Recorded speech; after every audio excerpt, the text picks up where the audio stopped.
चैचिनिंत।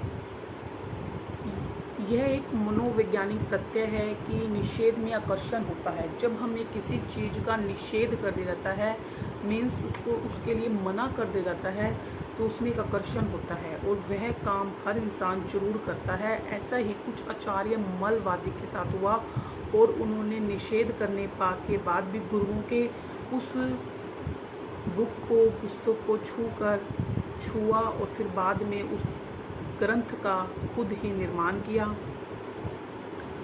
आचार्य मलवादी जैन धर्म के आचार्य हुए हैं। वे निर्वाण की 11वीं शताब्दी के महापुरुष थे और वे बहुत सर्वोत्कृष्ट तार्किक बताया गया है। आचार्य हेमचंद्र जी ने भी उन्हें अनुमलवादीन तार्किका के नाम से सर्वोत्कृष्ट तार्किक बताया गया है। भ्रोज के महाराजा विक्रमादित्य, भ्रोज के महाराजा शीलादित्य और जिनानंद सूरी नाम के प्रभावक आचार्य थे और वे आचार्य मल के मामा थे। बुद्धानंद नाम के दो बौद्ध भिक्षु भी उसी नगर में विचरण कर रहे थे और उनसे जिनानंद सूरी की ख्याति प्रसिद्ध हो गई थी। वो उनसे सहन न हुई और उन्होंने शास्त्रार्थ करने की सोची। जिनानंद सूरी के साथ बुद्धानंद जी ने जिनानंद सूरी के साथ शास्त्रार्थ करने का सोचा और शास्त्रार्थ हुआ जब, तो उनके महाराजा की सभा में वितंडावाद के बल पर जिनानंद सूरी को उन्होंने पराजित कर दिया और जिनानंद सूरी जी भ्रोज से बिहार करके वल्लभी पधार गए।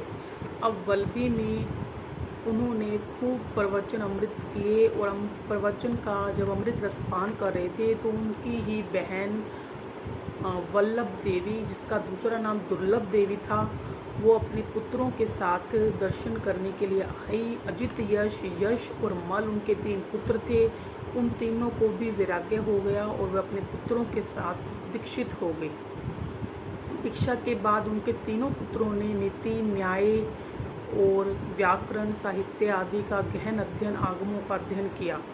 अध्ययन करने के बाद एक दिन आचार्य जिनानंद सूरी को किसी कार्य से अन्यत्र कहीं जाना था, तो उनके पास एक ग्रंथ था जिस ग्रंथ का नाम था न्याय चक्र नामक ग्रंथ, और वो उन्हें पूर्व आचार्यों ने, पंचम पूर्व आचार्यों का उसमें ज्ञान पूर्व था और उस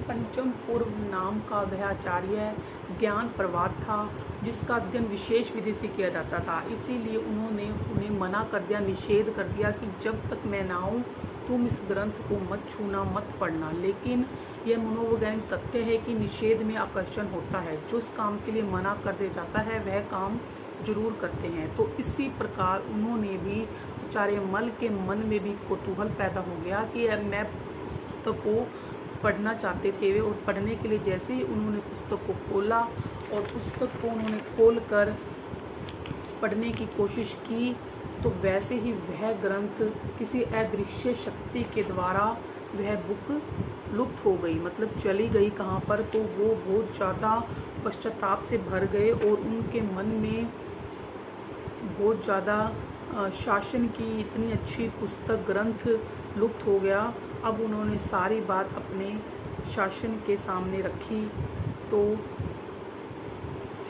फिर वह उस बुक को प्राप्त करने के लिए एक गुफा में, जंगल में जाकर तपस्या करने लगे और शासन देवी को प्रसन्न करने लगे कि कैसे भी वो पुस्तक मुझे वापस मिल जाए। इसीलिए कहा जाता है कि जब किसी चीज़ के लिए मना कर दिया जाता है तो कुछ ना कुछ रीज़न होता है, तो उसे मानना ही उचित है। लेकिन उसके पीछे भी एक राज छुपा हुआ था। अब उन्होंने गुफा में जाकर खूब ध्यान तपस्या करके वो शासन देवी को प्रसन्न करते हैं और शासन की देवी प्रकट होकर पूछती है कि अब मैं आपके लिए क्या कर सकता हूँ, क्या कर सकती हूँ। तो वो उस न्याय चक्र नामक ग्रंथ को मांगते हैं, कहते हैं कि मुझे उस ग्रंथ को, उस पुस्तक को दोबारा प्राप्त करना है और मुझे वो ग्रंथ चाहिए। अब शासन देवी बोलती है कि तुमने उस पुस्तक को उठाकर, जो एक श्लोक तो वो पढ़ चुके होते हैं, जो एक श्लोक तुमने पढ़ा है, उस पढ़े हुए श्लोक के बल पर तुम पूरी पुस्तक का खुद निर्माण कर सकते हो और यह तुम्हें एक वरदान ही है कि तुम खुद उसका निर्माण कर सकते हो। अब मल मुनि को वो कहकर चली गई। शासन की देवी ही अदृश्य हो गई कि तुम उस ग्रंथ का दोबारा निर्माण करने में सफल हो जाओगे। जो तुमने एक श्लोक पढ़ा है उसके बल पर अब वो मल मुनि जी जो थे, आचार्य जी थे, उत्साह के साथ उस ग्रंथ की रचना में संलग्न हो गए और चक्र के 12 आरक के समान उस ग्रंथ में 12 अध्याय होने से उसका नाम अब चेंज हो गया। नए चक्र था पहले तो, अब उसका नाम 12 नए चक्र के नाम से ग्रंथ प्रसिद्ध हुआ। उसमें 10,000 श्लोक थे और उसमें 10,000 श्लोक थे। कालांतर में सर्वथा योग्य जिनेंद्र सूरी ने अल्प व्यय में, छोटी सी आयु में ही मल मुनि को आचार्य पद प्रदान कर दिया गया जिनेंद्र सूरी के द्वारा, और वे मल से मलसूरी बन गए और फिर वे मलवादी बने, आचार्य बने। और बौद्ध भिक्षु के साथ जो जिनेंद्र सूरी जो पराजित हो गए थे महाराजा की सभा में, तो अब वो शास्त्रार्थ करने के उन्होंने दोबारा निश्चय किया कि मैं भी दोबारा भ्रौंच में जाकर शास्त्रार्थ करना चाहता हूँ। तो वो भ्रौंच की ओर पुनः प्रस्थान कर दिया और महाराज शीलादित्य के तत्वावधान में, मतलब उनकी साक्षी में ही 6 महीने तक लगातार शास्त्रार्थ चलता रहा। और अंत में बुद्धानंद जी जो बौद्ध भिक्षु थे उनको उन्होंने पराजित किया और अपने वादी की उपाधि से उन्हें सम्मानित किया गया, मलसूरी जी को। और उसी दिन मलसूरी जी मलवादी के नाम से विख्यात हुए और जिन शासन की बड़ी प्रभावना हुई और भ्रौंच में जैन संघ का पुनः वर्चस्व स्थापित हो गया।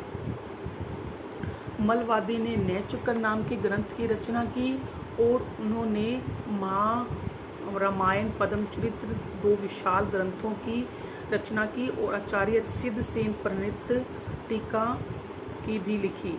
उनके ज्येष्ठ भाई जो अजित यश जी थे उन्होंने प्रमाण ग्रंथ की रचना की और यश मुनि जी ने अष्टांग निमित्त बोधिनी संहिता की रचना की। इस प्रकार आचार्य मलवादी ने बुद्धानंद जी से भ्रौंच में जाकर दोबारा से शास्त्रार्थ किया और शासन की प्रतिष्ठा को भी पुनः प्राप्त करने के लिए भ्रौंच की ओर उन्होंने प्रस्थान करके किया था और उनसे विजयी होकर लौटे। इस प्रकार पहले उनको निषेध किया गया था कि जो बुक उसको नया चक्र ग्रंथ जिसका अध्ययन विशेष विधि से होता है, लेकिन उन्होंने गलती से उसको छुआ और एक श्लोक जैसे ही वे पढ़ने लगे थे तो वो अदृश्य शक्ति से वो कहीं चला गया था। लेकिन बाद में उन्होंने अपनी तपस्या के बल पर शासन की देवी से वरदान प्राप्त करके उसे पुनः खुद ही उन्होंने श्लोकों का निर्माण किया। ऐसे थे आचार्य मलवादी जी। जय जिनेंद्र। आचार्यों की गाथा जैसी भी है, जैन शासन के विरुद्ध कुछ कहा हो तो 10 इच्छा में। जय जिनेंद्र।